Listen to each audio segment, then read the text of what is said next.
Chào tất cả các bạn. Hôm nay mình sẽ giới thiệu slam mình mới mua của bạn.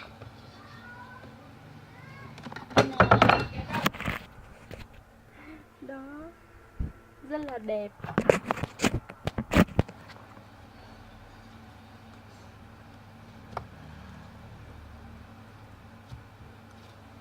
Có bảy cái sắc của vòng luôn.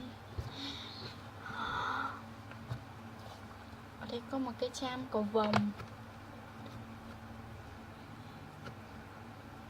có một cái cham cầu vồng. Đây, mình gỡ ra.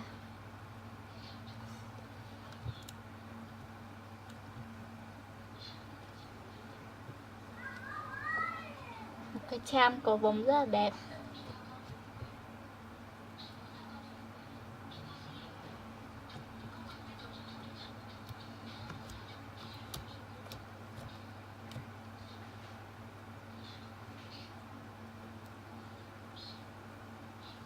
Mình nghĩ là do để lâu quá hay là nó đã bị dính vào với slam và là khó gỡ ra.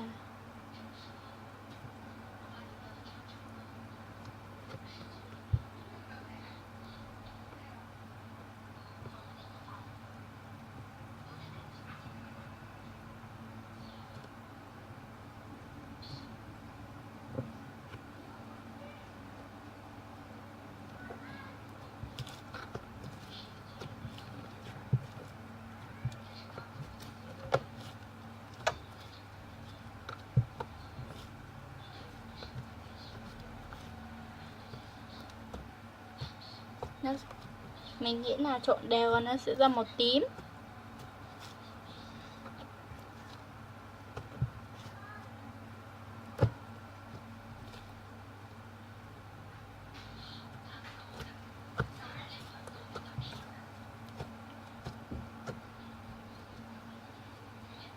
Khá là dẻo.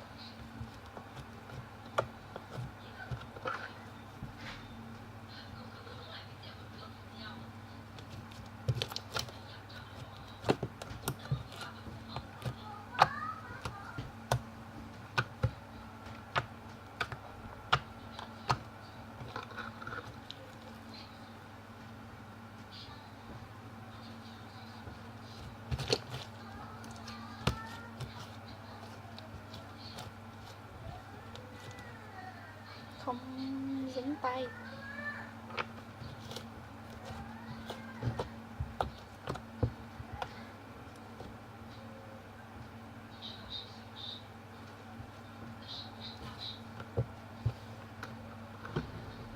Bây giờ là một số cốm mình cũng mua ở đó.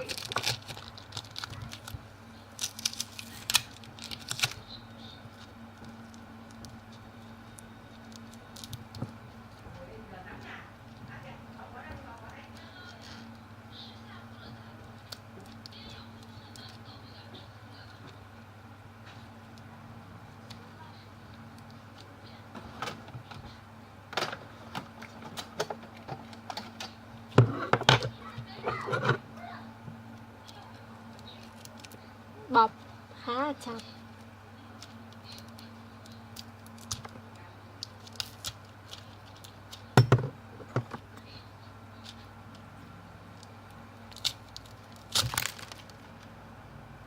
Xong rồi.